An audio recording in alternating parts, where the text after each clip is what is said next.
What's going on, guys? Snag here, and it's time to wrap up round 19 of the 2024 NRL season. But first, with this round being wrapped up, we now know the next game is State of Origin, the decider. How crazy. Now, I'm about to record that video right after this one and drop it right after this one in a few hours' time. So, I'm not going to rush through this or anything, but we've all got State of Origin on the minds, guys. That's what we want to see. That's what we want to talk about. So we will whip through this one relatively quick. It was a short round anyway. Nothing too crazy happened, but we'll still get into it, guys. Still got some chat here. But yeah, I just can't wait. I actually really enjoyed the footy this weekend, though, guys. I really enjoyed the punt. We were 4 from 5 on our double-ups. We had $1,000 down on each one, and we hit a total. So we hit 4 from 5. 1,000 on each one with the total 3,200 profit. So there's my tickets to Vegas paid for, babe. Don't tell my missus. Don't tell my missus. Never. Rule number 1 of punting, lads. Whenever you have a big weekend, a big win, you never tell the missus. I've actually got my mate who I was hanging out with today watching the footy. He had a massive. He won 13k on the pokies once. I didn't even tell him. We just went home. I was living with him at the time, and he comes back and he goes. He came home, babe, you wouldn't believe it. I won $2,000 on the pokies. Here's 500. She's like, oh my God, you're so generous. Love the bro. Love the bro. Love Glenny. All right. Yeah, guys. So, great weekend on the punt. How'd we go on the tips? Let us know how you went on the tips as well. Let us know if you hit any big punts too, guys. So, we took bunnies in this one, didn't we? We did. So, we actually won this punt. We had bunnies with a head start, which covered, but they didn't win. We had Sharkies, we had Titans, we had Broncos, and we had, so 3 from 5, not great, but like, I'll take my punting be better than my tips any day of the week. That's for damn sure.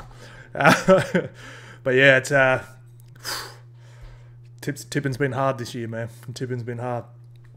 All right, guys, let's have a quick look at the ladder real quick. All right, so this is updated, right? It is. All right, so Storm out on top there, and apparently they've just let go of Risley, so he's going to be coming straight into Parramatta, which is pretty crazy.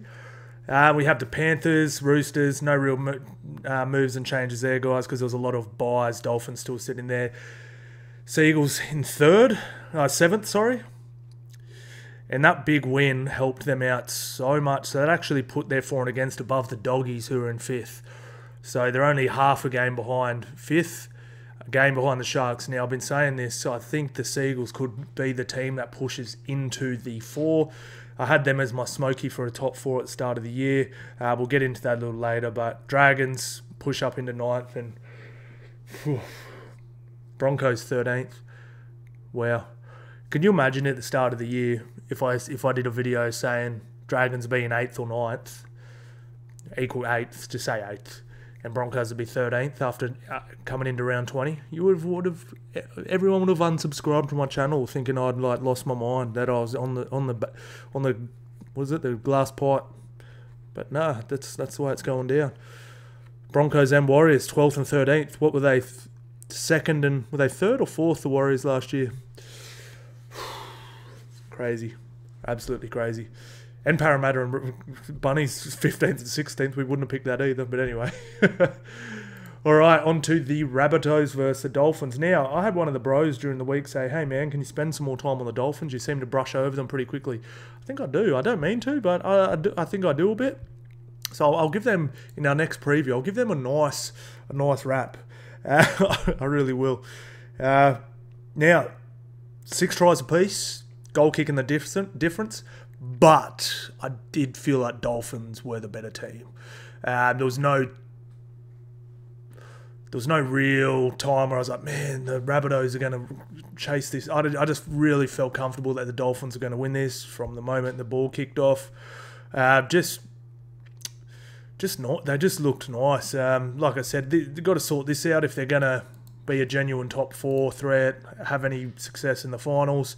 You know, this is fine, but, you know, you can't be leaking 6 as well and hoping your goal kicking's better. Can't be relying on a Sarko to get it done each week, but Hamiso will come back and he'll help that out a lot. And I'm not too sure. I won't look at the casualty ward. It'll make the video take too long, but I'm pretty sure they'll have some players back too.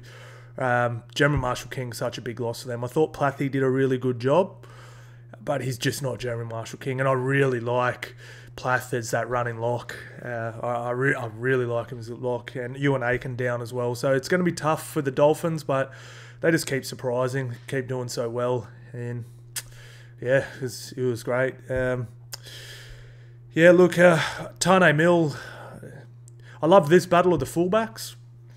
I thought it was really good. I thought Fuller definitely had the better in the attack. But Jai Gray had 2 crazy try-saving tackles. He's really good, man. He's such a good little player.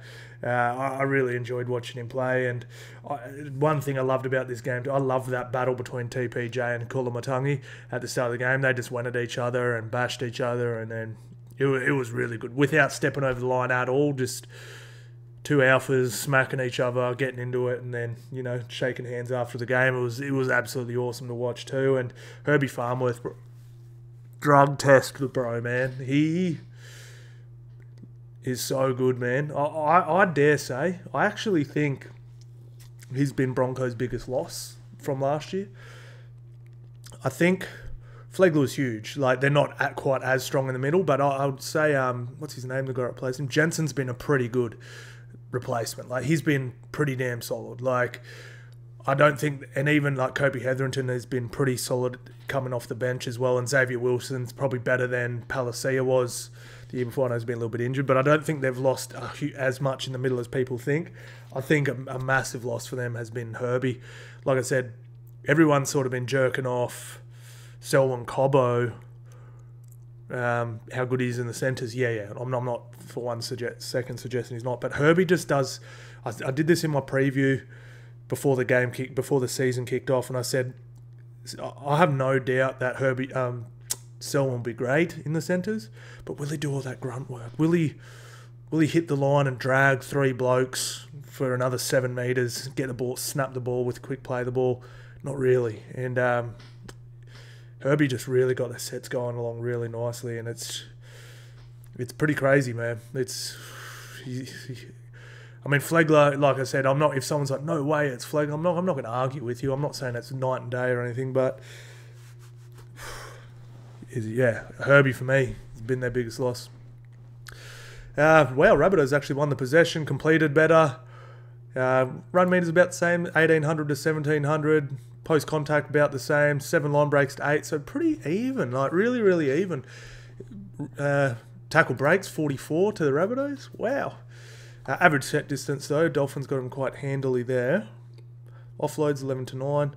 One thing I'm a little worried about is Tavita Pangai Jr. He looked a little offload happy. I don't like Tavita offloading because I feel like he goes into tackles premeditating it. That's the worst way to offload. You want to win the contact, and then like, oh, my arm's free. There's a player. Give it to them. You never want to go and hit and just throw it out the back, which is what he did at the Bulldogs constantly. It was so obvious he was premeditating offloads. It's just such a stupid thing to do. So yeah. Hopefully he puts them away a little bit. That'll help the Dolphins. Like, he doesn't need to offload. Just hit, tackle hard, run hard. He's big, he's strong, he's athletic, he's got footwork. But yeah, look at that. Errors 13 to. So to say the Bunnies were pretty good. Like, if you look at these numbers, they're actually pretty good. It's just bizarre that the scoreline. It's sort of weird. Like, this is one of the weirdest stat lines and score lines I've ever seen. Like, Dolphins win by 8, like a comfortable win. It's not like it was a 2-point win or anything. Both teams scored the same amount of tries, but Bunnies had better statistics, a lot of better statistics as far as errors and all that stuff sort of go. Pretty weird. I don't know if I've ever seen that before. It's quite odd. But look at this Fuller kid, man. 270 metres, 1 line break, 1 try assist, 1 tackle break. Jermaine Asako was solid. Bostock looks really good. It looks like he's put on about 5 or 6 kilos, maybe even 10 since last year. He had one of those frames last year. It's almost built more like an AFL player. You know, and you think he's going to get hurt every bit of contact. Like, it just, like, when he's running into the line, it looks like, ooh, he could get hurt here. But he looks like he's put on a few kegs. He looks nice. He looks really good. Someone gave me the tip at the start of the year. They said, I think they were a Redcliffe local, and they said, I promise you, Bostock's going to lead Dolphins for try scoring this year. And I was like, nah, Sarko's got this, bro. Ooh, not. I mean, Asako still could, but I think I think Bostock's got about 3 up on him or something at the moment. But yeah, it's a solid win from the Dolphins, one they really needed. One thing I did notice about the Finns, we'll have a quick look at their run home. Oops, wrong. They did lose a few on the trot. I think they hadn't had a bye in a long time, so they hadn't had a bye since round 3. I think, and they looked much more up for it. So coming off, they look like they might have just needed a bye. So. I know they had a bye. They had another bye at round 14, but they did look tired to me. They really did. So I think this bye might have freshened it up nicely. Got Panthers next week. Cleary back. Not good. But relatively, let's see their run home. So they've got Broncos in Brisbane. That's tough. They've got the Knights, who might be out of it by that point, so it could be easy. They do have the Storm. They've got the Doggies, they've got the Warriors, so pretty tough run home for the Dolphins. So they're gonna have to be on their game to make the 8, to stay in and around the 4, and they should be able to win enough games to stay in the 8, but it's going to be tight. Sharks, West Tigers, look at that. Oro, man, a lot of people won money on this game. But yeah, Sharks, I've written down, Sharks just looked at Sharks' first carry. Their first carry, their intent, the way they were running, I was like, ooh, they're on here. They're going to win this one. It was nice, and then they scored in the second minute. It was pretty clinical from the Sharkies, and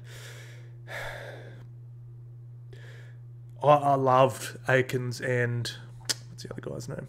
Trindle in the halves.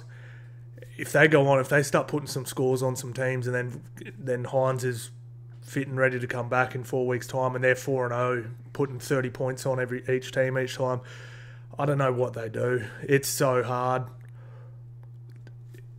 I just think Trindle and Atkinson work better together as a combination. I said that the reason why I picked Sharkies in this one was I don't like when teams play through a player so much, and they play through Hines a lot. With Atkinson and Trindle, I didn't notice who was doing what. I just saw 2 halves running the team. Like, they look sort of similar as well. They just sort of... I was like, was that Trindle or Atkinson who did that? It was nice, really nice. And they just split the load nicely.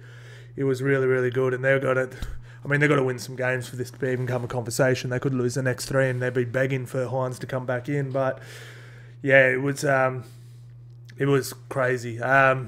Another big in for them, who I know he's been playing games, but Brandon Ueli, he looked fit, he looked thin, he looked, like, in a good way, like fit, thin. He can carry a few too many in the midsection. Looked fit, looked healthy. He looked nice, and I wrote that one down too. So someone wrote now, Dabble chat, guys. Make sure you follow us on Dabble if you're not already. We have a group chat. Like, whenever I put a punt down, we chat it underneath it after, like during the game and stuff. And someone wrote, Britton Nakora's lines are sharper than Pablo, or better than Pablo Escobar's. I was like, yes, that was such a good. His line running is flawless. It was funny. He's one of those ones. I knew he ran a nice line, but whenever Cooper Cronk says something, you can pretty much take it as gospel. He's one of the best rugby league minds we've seen, and yeah, when he started saying Brendan Nakora is the best line runner in the game, I started watching him real close, and I was like, Jesus Christ, he is really, really sharp. But yeah, look, this is just a confidence booster they needed. I said that in my short TikTok video, and someone's like, oh, what, they needed an easy team to beat? Yes, bro, sometimes you need that. Sometimes you get a little down on confidence, and when you're down on confidence, you don't want to be playing Penrith. You want to play an easy game, get that confidence, and then you roll that into the next game. Confidence is a hell of a drug. It really is. It's a hell of a drug. I'll have a quick look at the stats here, guys. I mean, look at this. Just 1,900 to 1,100. Absolutely dominated. Post-contact, 581 to 448. 13 line breaks to 2. 42 tackle breaks to 16. This is a humping. 40 to 33 average set distance, 232 to 43 kick return meters. That is absurd. Wow. 15 offloads to the Tigers, but that was more desperation offloads. Defence, 16 missed tackles. Plenty of inefficiency. I thought some of the Tigers guys ran quite hard. And 42 to the Tigers. Just not good enough. Some of these numbers should be good. Now, unfortunately for Will Kennedy, the ref got in his way and he's got a 2-match suspension because of it. Which is just ridiculous. No one intentionally runs into the ref. So Jesse Ramian, 222. I thought he was awesome. A lot of people cleaned up on the punt in this one. Will Kennedy, 115, but 1 line break, 1 try assist, 2 tackle breaks. Katoa, 125, 2 line breaks, 2 tackle breaks. Ramian, 222, 67 post contact, 1 line break, 5 tackle breaks. Mulatalo, 200, 22 post contact, 4 line breaks, 1 line break assist, 7 tackle breaks. Nice. I liked Royce Hunt starting. I liked Kafusi starting. They look like they brought the energy. Tom Hazelton was good too. McKinnon, I like Teague Wilton on that edge as well. And then I'd love Talakai when he's back to come off the bench. I think that's their best team. But yeah, shout out to the Sharkies. Where are they sitting now? So they're 1 win ahead of the Doggies. Substantially better for and against than 5th down.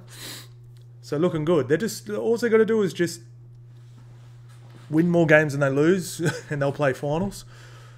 And they've got a pretty easy run home from memory. Let's have a quick look at the Sharkies run home here. Sharkies.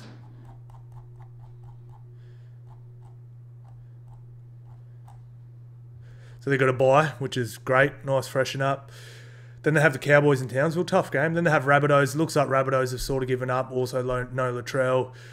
Then they got the Titans, very winnable. Then they have the Knights, very winnable. Then they have Dragons, tough game, but very winnable. And then they have the Warriors, winnable. And then they have... I thought they played the Bulldogs. No, they don't. And then they have the Seagulls, which is a tough game. So plenty of winnable games there. No, there's not a... Like I said, there's no Penrith, Roosters and Melbourne back-to-back-to-backs or anything like that. So, yeah, they're playing finals at minimum. And looking to lock up that top 4 spot over the next few weeks, I'd say. Titans, Eels. Do you know one thing I want to sort of give Parramatta a little bit of a rap for? There's been about 4 games this year where I thought they were going to get 60 put on them, and they sort of fixed some stuff up and only just lost by 10. Like the first 15 minutes of this game, their edges were so damn flimsy. I was sitting there going, they're going to put 60 on them here.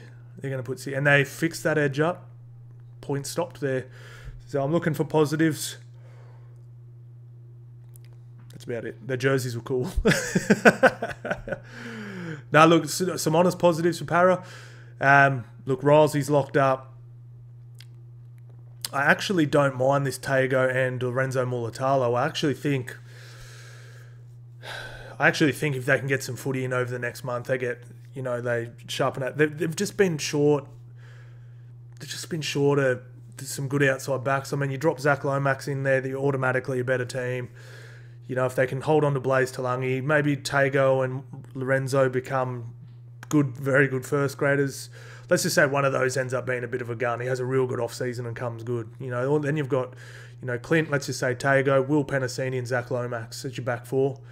That's great. And Sevo, as your back 5. Dylan Brown, it's not all like they can reload and make a run at the finals next year. Probably need to offload a couple forwards to free up some money, but they look okay. Look, Titans were good without being great. Shout out to Kieran Foran, he looked really good. That's one thing I actually wanted to mention in this one. No one's really talked about this too much, but the new rule. I just really noticed it in the last month for Parramatta. So the new downtown rule, I think it affected Parramatta the most this year. And it was funny, everyone thought it was going to ruin Penrith. Were like, they can't run blockers anymore and they can't go downtown. And then I watched, was it Jam and Cheese show? Jimmy Graham and the Cheese. And Cheese was like, no, this is going to affect Parramatta the most. He said on the 4th tackle, they just run in, everyone just starts running down, and then Mitch Moses boots it down. you're on your own 40, he boots it down, you're catching the ball pretty much on your try line, and they're in your face. They just let you run 10, then you're back on side, and they'll trap teams in like that. Haven't been able to do this year. I think, obviously, the injuries have been one of the main reasons, but I think that they've failed to adapt to that rule as well. Like they're abiding by the rule, but they're not being able to trap teams down in their 10 and 20 as easily. Teams are starting their sets. Normally they'd start their sets from the 10, 12, 13 metre line. A lot of the time they're starting their sets from the 25, 30 metre line.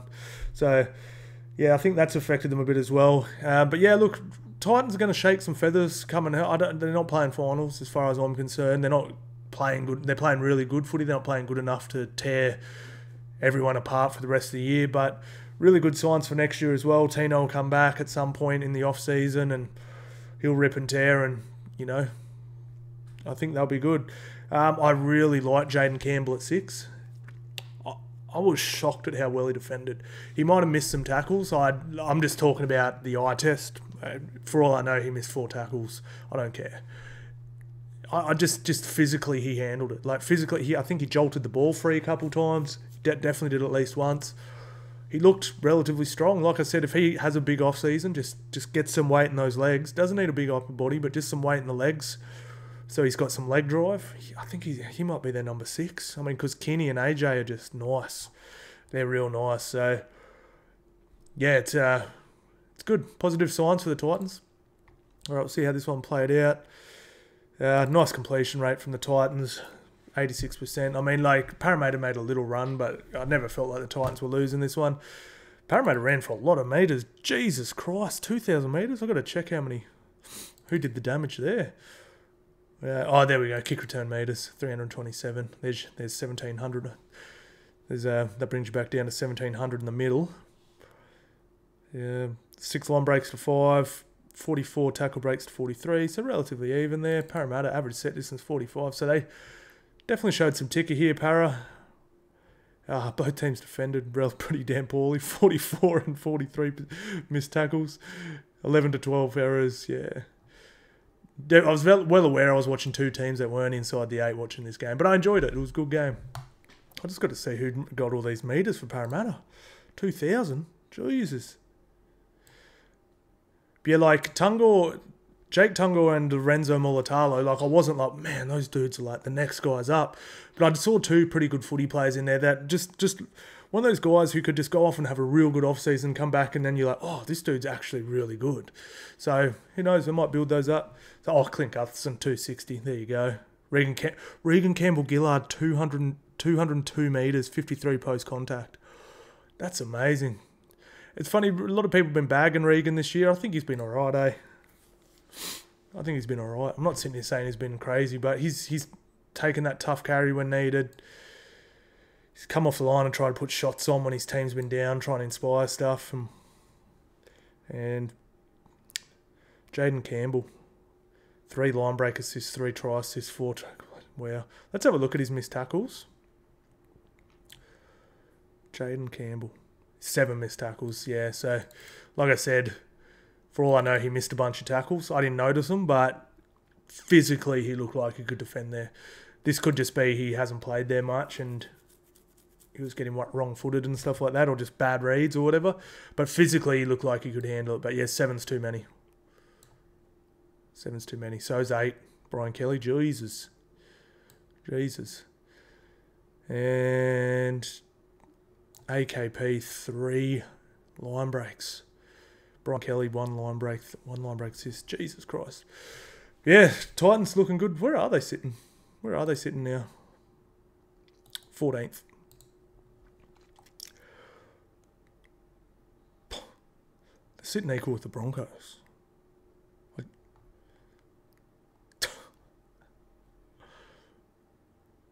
Wow. Sorry guys, 1 sec.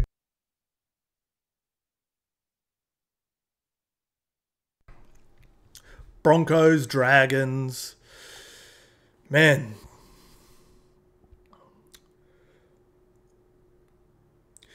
I was just pretty blown away by how nonchalantly Broncos sort of looked in this game, I was just sitting there going, like, they have to win this game. Now they've put themselves in a position where they literally have to win every game. And it's just wild to me, man. Like, Katoni Staggs, to me, was the only player that could really walk off the field with his head raised high. Katoni Staggs, I've always really liked him, eh? I love anyone that goes out there and just plays with that much effort. I don't mean necessarily going and getting the ball like a Herbie Farnworth and taking 60 carries in a game. I just mean every run he takes, it's like his last run. Every tackle he makes, it's like, if I don't make this tackle, my mum's going to die. You know, like, it's just like extreme urgency, extreme power, extreme effort in everything he does. Like, again, like, I think his involvements could be higher, but his effort in those involvements is just, I don't know if there's a player that puts more effort into everything he does. It's pretty incredible, man. But I'd love to see him get his hands on the ball. And this was a real good captain's knock, even though he got himself sin-binned there for a minute. But yeah, I was pretty damn impressed with him. But not many other Broncos. Let's go through the team list. I mean, Tristan Saylor was awful. Corey Oates looks like he's only 29, right? 29. A lot of people were shocked at that. They're like, oh man, like, he seems older. He looks like he's moving older now. Maybe he looked like he used to be very hard to take. He just went to ground a lot easier than he sort of had. It was just, and again, it's not like he's, I don't know. And then Dean Mariner, I don't know how many errors he made, but he looked like a few. Jesse Arthurs just looks like he's just getting his feet again. He looked okay, but again, he, like what they say, he lost 8 or 9 kilos. That's a lot, man. That's a lot. It's a lot of kilos to lose. Ezra Mann. Just, this is the thing. Some of these guys had pretty good second halves, but the first half, where was your urgency, man? Like, where was your... Yeah, it just wasn't good. And this Josh Rogers dude, man, I don't know if Broncos can win many games with him at 7. Like, this is the thing. If Reynolds was coming back next week and they get all their State of Origin players back next week, I'll be pretty confident Broncos will just cruise into the finals. Not top 4 or anything, but they'll win way more games than they lose. They might only drop a game or 2 on the run home. Sweet, they're good. They're in the 8. I don't know. This Josh Rogers dude was awful, man. I'm not saying he's a bad player, but Jesus, he did not look good. He looked like a third-string number 7, which is technically what he is. Corey Jensen's solid without being great. Billy Walters, like, again, just... Xavier, probably one of the other guys that can sort of walk off with you. Not crazy impactful, but pretty good. Piakura, just... I think Piakura has to play right side. So, first look I got at Piakura was when Jordan Ricky was out and he was playing on the right side. He looked so nice. Or maybe it was just because running off Reynolds. I don't know. Reynolds was putting him in these holes and the line running he was doing. It was so nice. I have not... So he's obviously taken Capewell's spot on the left. He has not looked the same. And actually it couldn't have been Reynolds because Jordan Ricky has played on that side outside Reynolds and hasn't come... I said last year, like, Piakura played about 5 or 6 games there while Ricky was out. And Piakura had a better highlight reel than Jordan Ricky's entire career. He was so good in that role there. He was absolutely incredible. And he hasn't come close to it this year. So maybe he is more of a... just I don't know if... I haven't studied him close enough to see if he is a right or left-hand carrier or which foot he's stepping off or whatever. But he was way better on the right side last year at the Broncos. Hetherington, plenty of effort. Tapau brought it. It's just weird playing 3 hookers. Like, I've sort of questioned Kevy Walters in the past, like not like 2022 and the start of 2020, some of his selections. That is weird, right? 3 hookers in your team. I mean, maybe he did one if Josh Rogers was cheeks, so he could put Billy in at 7. I don't know, but that is weird, right? Like 3 hookers in your team. Anyway. Look, as far as the Dragons went, look, they just bullied the middle. I'd say they had plenty of sets where they ran over 60 metres. They were the bit of forward pack substantially through the middle. Like, we'll have a look at some of these stats here, but yeah, it seemed like a lot more than that.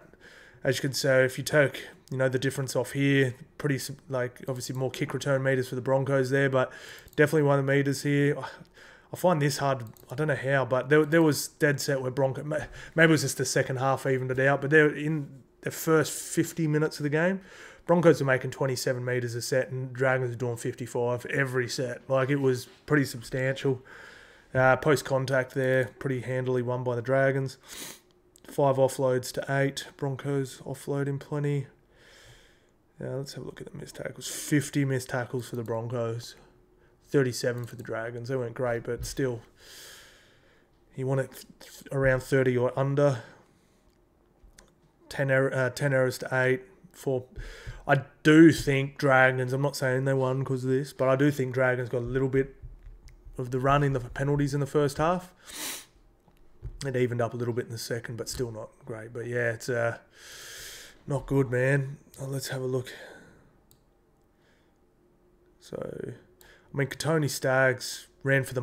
He spent 10 minutes in the bin and he still out-efforted the other guys and the outside backs. You know, it's... Ezra Mann was okay. What'd Xavier Wilson do? 142 metres, that's respectable. Corey Jensen, 156. It's respectable, but... Where's the missed tackles here? Who missed all the missed tackles? I thought that said Ezra Mann, 21 missed tackles, but that was tackles made. Piakura, 8 missed tackles. Ezra Mann, he's dead set, eh? Like, bit of a, I wouldn't say a cone, but Jesus, he can get spotted up easily. I think he just plants his feet too early. Plant your feet early. All these guys have real nice late footwork. Handling errors. 3 for Tristan Saylor. 2 for Katoni Staggs. 1 Ezra Mann. 1 Billy Walters. Billy Walters gave 2 penalties and a ruck infringement. Jesus Christ. Where's this Rogers? I swear Rogers had more errors than 1. Anyway, shout out to the Dragons. Oh, on to the Knights versus Eagles. I was really worried about this one. I thought I had over 40 points and there was about 8 minutes to go and I was like, oh no. Knights didn't come to play. All we needed was a try or 2 from the Knights and this would have covered, and ended up covering quite easily, but I was a little nervous there for a minute. Yeah, like I said, guys, Manly have a nice run home, looking good. They get Paseka back. They're a much better team with Paseka in it. I believe they get Lodge back. And what's their hooker's name? Croker back as well.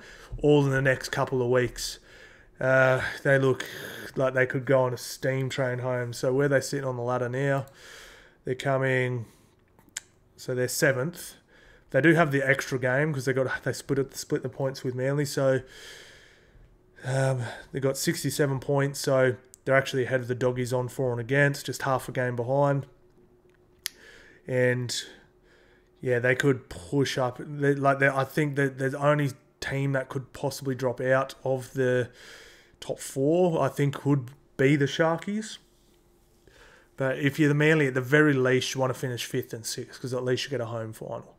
You really don't want to finish 7th or 8th. 7th and 8th, you're just there for the numbers. Like, I'm not saying you can't win a game, but then you're playing away from home the whole finals. You're done. You know, so yeah, yeah, you need to finish 5th or 6th. So they're going to want to jump the Broncos and the Dolphins here. So we'll have a look at their run home.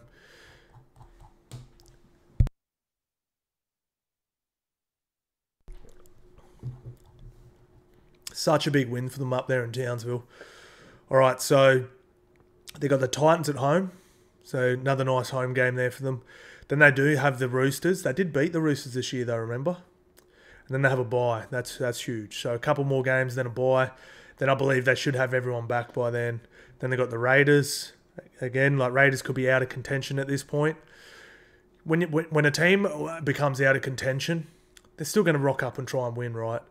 But if you get out to a 16-point head start, they start, whatever. Who cares? You know, they're not as desperate as they would be in the other situation.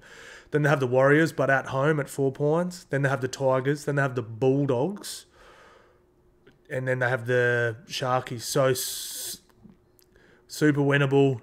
coin toss, I'd say. Winnable, winnable, winnable, winnable, winnable. So, yeah, they could...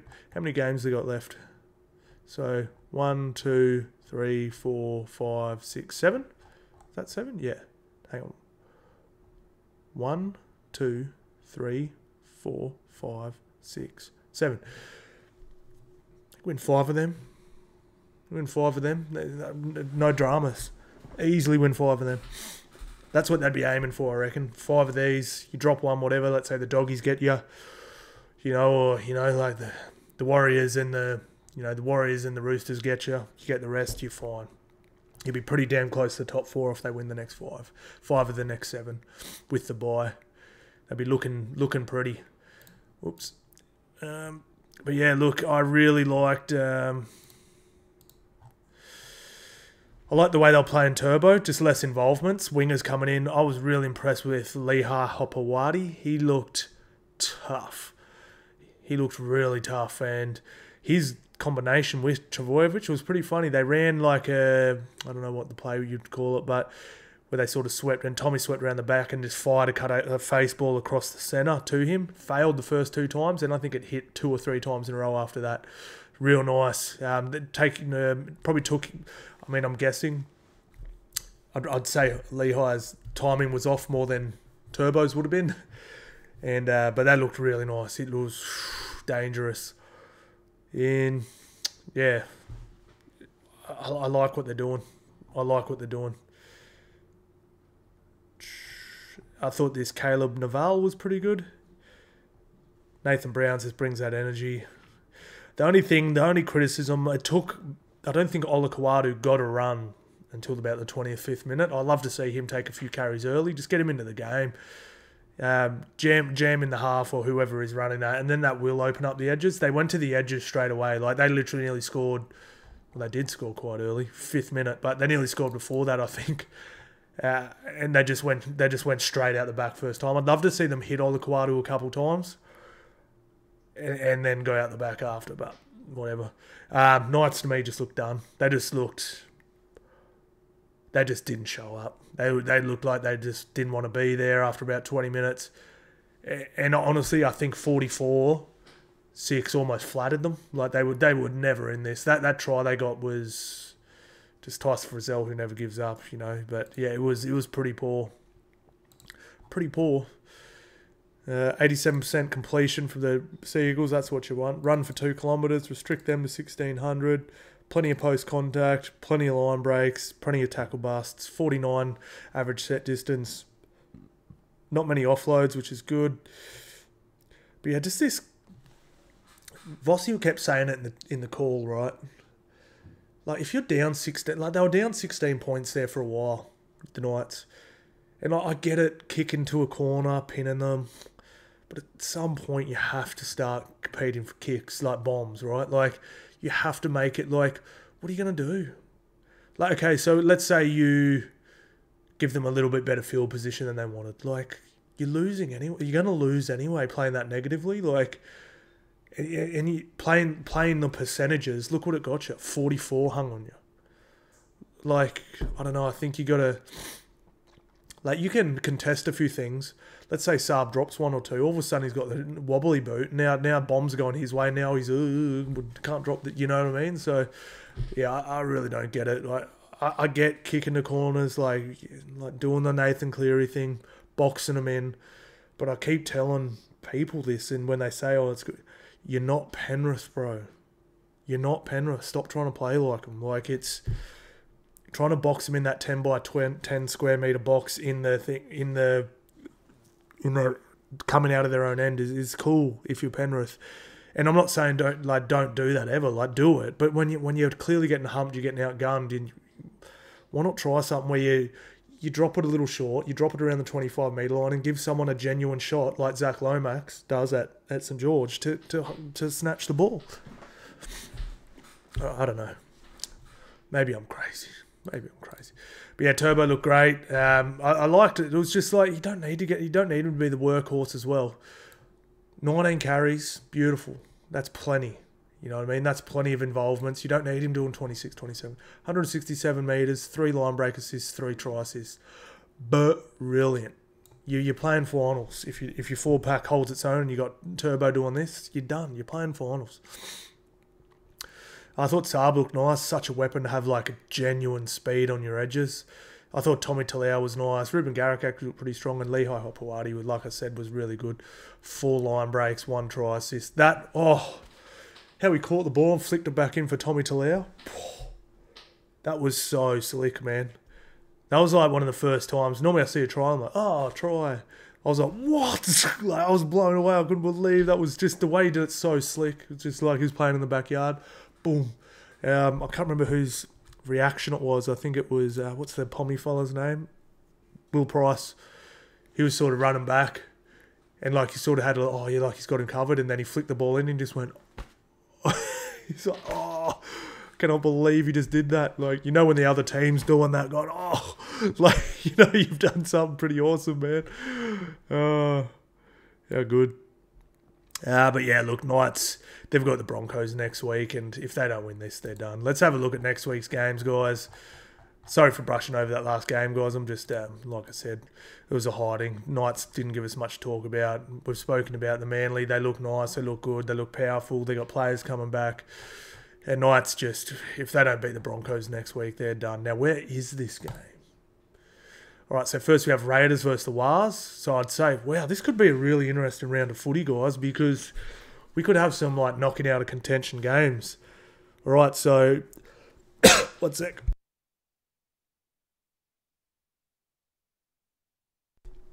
Sorry, guys. Dry throat. Yeah, Raiders Warriors. Loser is 100% gone. Like, they're not playing finals. Rabbitohs Tigers. I mean, Rabbitohs, like, probably not anyway, but, you know, it could be a battle for the spoon game. Then we have Broncos versus the Knights at McDonald Jones Stadium. Loser goes home. Wow, what a game. Then we have first versus third. Roosters versus the Storm. Now, this could have top 4 implications. So if Roosters win this, they get a game closer. If Storm win this, they've kicked right ahead. They're kicking right ahead. Well, I guess Penrith could win too. But they'll kick right ahead, and they almost guarantee themselves locking up a first or second spot. So a home final. So that's pretty huge for Melbourne. And yeah, if Roosters win this one, that could... Because, like, again, like I said, you want to finish 5th or 6th. You want to finish 1st or 2nd as well. Like 3rd or 4th is better than 5th or 6th, but if you finish in the top 4, you really, really, like, it's quite a big advantage to have a home first final. Oh, where are we? We're back here.